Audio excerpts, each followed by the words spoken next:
Europe 1. Culture Média, 9h-11h sur Europe 1. Thomas Hill, vous recevez ce matin Gaël Gauthier et Maëlys Zafran. Elles sont mère et fille, Donna et Sophie, sur la scène du Casino de Paris pour la comédie musicale Mamma Mia. Honey, honey, quand tu me touches, honey, honey. Honey, honey. Elle est bien celle-là aussi, je l'aime bien. Mais vous les aimez toutes. Oui, je les aime toutes, c'est vrai. Toutes géniales, les chansons. Faut imaginer Thomas dans la scène quand même. Casino de Paris, il était debout, J'étais en les bras en extase. l'air. J'étais en Dès extase. la première. On ne voyait que lui. C'était très gênant pour tout le monde. Bon, alors c'est le moment de notre invité inattendu et nous recevons ce matin le grand philosophe grec Socrastote. Incroyable. Merci de vous être déplacé alors que vous avez quand même 2234 ans. Hein. Et demi. Pardon. Vous les faites pas, franchement. Merci Thomasos. L'huile d'olive, ça conserve. Et le botox aussi. Alors, vous venez nous parler Thomasos. de votre association. Oui, alors je représente la GAA, la Grèce antique et authentique. La culture grecque est si riche, astronomie, politique, philosophie. Mais aujourd'hui, la Grèce pour les gens, c'est quoi hein? C'est le Club Med, la salade et Mamma Mia.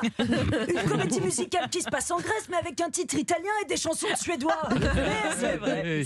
Ça vous énerve qu'on parle pas plus de la Grèce dans Mamma Mia, en fait, c'est Ce ça? qu'on veut, c'est que les philosophes antiques soient représentés dans cette comédie musicale. Parce que c'est bien beau les chansons d'amour, mais pour des chansons sur le théorème de Pythagore, on peut se gratter le cul avec des feuilles de vigne.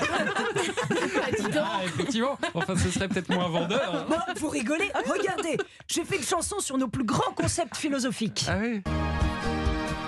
Je sais que je ne sais rien. C'est Socrate qui le dit. Connais-toi toi-même. Bon, c'est Socrate aussi. Il est bon.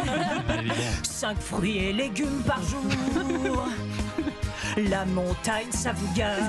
Attendez, ça c'est vraiment de la philosophie grecque, ça vous êtes sûr? Oui.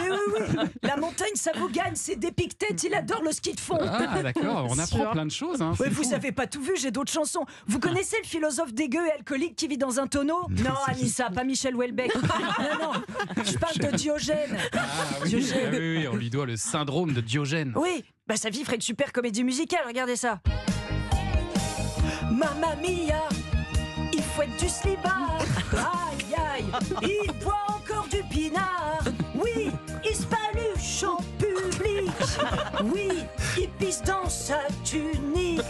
Mais ce qu'il est fort en traité philosophique. Je suis pas sûr que ce soit validé par les Anglais, ça. Mais non. Qu'on vérifie. Mais ça peut cartonner. Mais oui, écoutez, Gaël, Maëlys, si vous pouviez pousser auprès de la production pour intégrer un philosophe dans le spectacle, par exemple au hasard, hein, un beau gosse de 2234 ans et demi. Ouais, vous, quoi, on a vous compris. parlez. Oh, si vous le dites, il est vrai que je pousse un très beau fa dièse. hein. Dites-le. Vous en avez marre de la philo, en fait, c'est ça J'en peux plus, Thomasos. Rester assis avec des vieux croutons à poil sous leur toge à se poser des questions sur le sens de la vie. Moi, j'ai fait le tour. Maintenant, je veux chanter. J'ai une voix cristalline, bien que je sente la naphtaline. Je peux danser, je peux chanter, si je prends mes vitamines. Ou engagez-moi pour jouer dans Mamma Mia. Oula, bravo. Oh là, attention. Non, mais vous avez un bon brin de voix. Mais oui. Franchement, il y a quelque chose. Vous avez déjà pensé à faire The Voice, par exemple? J'ai essayé, mais Nikos m'a dit qu'il y avait de la place que pour un seul grec sur TF1. Ouais, ça, c'est le coup dur, évidemment. Vous savez, Platon disait, la musique donne une âme à nos cœurs et des ailes à la pensée. Wow. C'est un sacré connard et il m'a piqué ma femme, mais il a le sens de la formule.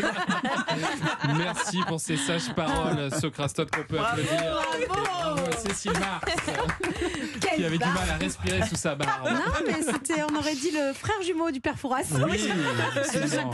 Ouais, une grande qualité de costume.